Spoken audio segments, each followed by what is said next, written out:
오는 6월 1일 치러지는 지방선거가 60여일 앞으로 다가왔습니다. KBS는 유권자들의 선택에 도움을 주기 위해 광주 전남 기초단체장 선거에 출마하는 후보자들을 소개하는 순서를 마련했습니다. 오늘은 첫 순서로 광주 동구청장과 전남 곡성 문수 선거 출마자들을 이성각 박사훈 기자가 차례로 보도합니다. 전현직 청장이 재격돌하는 광주 동구는 민주당 공천 경쟁에 4명이 뛰어들었습니다. 임택 현 청장은 인구 10만 명을 회복한 광주 동구를 찾고 싶은 문화관광 거점 도시로 조성해 민생 경제를 살리고 행복지수 1위 동구를 실현하겠다며 재선 도전에 나섰습니다.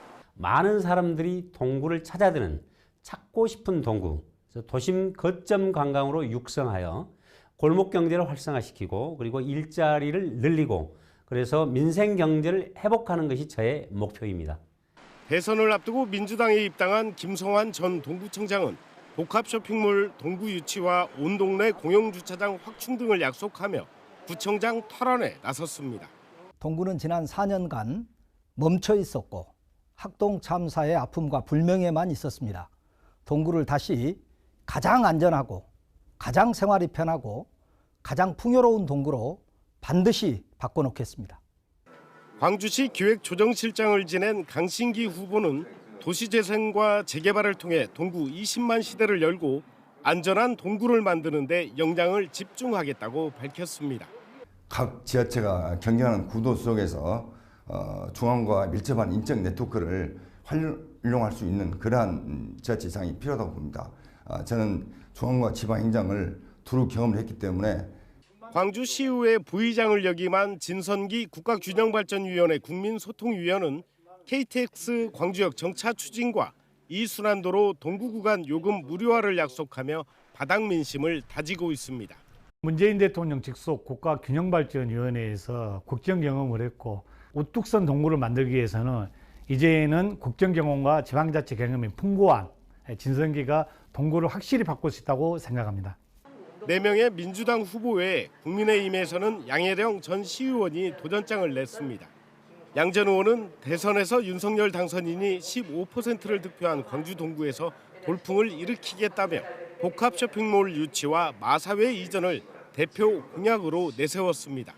공동선대위원장으로 도왔었는데 그 결과 당선됐고요. 당선됐기 때문에 제가 나갈 이유가 됐습니다.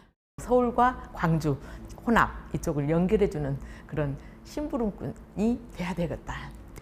오랫동안 동구에 기반을 두고 표밭을 다져온 5명의 후보가 출사표를 던진 광주 동구청장 선거는 어느 때보다 치열한 경쟁을 예고하고 있습니다.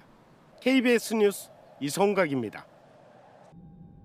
유군기 현 군수가 불출마를 선언한 곡성 군수 선거전은 민주당과 무소속 후보들이 치열한 경쟁을 펼치고 있습니다.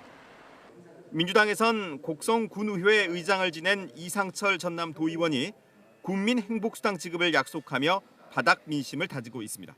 인구 소멸 위기를 교육에서 답을 찾자 해서 미래교육재단을 설립해서 운영 중에 있습니다. 이 미래교육재단이 잘 이루어질 수 있도록 최선을 다하겠습니다. 이재호 전 군의원도 민주당 예비후보 등록을 마쳤습니다. 이 전 의원은 담양, 곡성, 구례를 잇는 내륙 생태체험 관광 벨트를 구축해 지역 소멸 위기에 대응하겠다는 포부를 밝혔습니다. 곡성군 같은 경우는 관광개발이라든가 지역개발 쪽으로 이렇게 많이 치중했던 부분인데 이제 반대로 우리가 마을 속으로 또 생활 주변 속으로 예산과 정책의 포커스를 맞추자. 저는 그렇게 주장을 하고 싶거든요. 무소속 후보들의 도전도 거셉니다. 두 번째 군수 도전에 나선 조상래 전 전남도의원은 산업단지 구축과 대규모 수목원 조성을 통한 지역경제 활성화를 대표 공약으로 내세우며 표밭을 다지고 있습니다. 청년이 돌아오는 곡성, 또한 천혜의 관광 자원을 이용해서 곡성 비전을 제시할 후보, 저 조상래가 함께 하겠습니다. 삼선 군의원을 지낸 강대광 전 군의원도 옥과면의 탄탄한 지지 기반을 바탕으로 두 번째 도전에 나섰습니다. 대표 공약은 주민자치제 전면 시행입니다. 실질적인 지방자치가 이루어지기 위해서는 로컬 민주주의, 마을 민주주의가 구현이 돼야 되는데 이 부분이 좀 안 돼 있다. 그래서 저는 마을 민주주의 부활을 위한 지방자치 전면 도입으로 인해서 진정한 풀뿌리 민주주의를 구현하겠다는 것이 저희 생각입니다.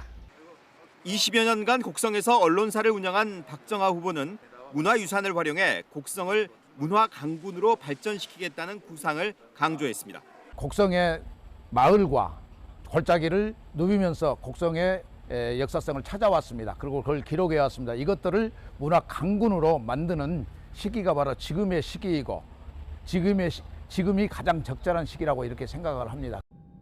지난 7번의 군수선거에서 무소속 후보가 3차례 당선된 곡성 군수선거는 무소속 강세가 다시 확인될지 아니면 민주당 공천이 당선으로 이어질지가 관전 포인트입니다. KBS 뉴스 박상훈입니다.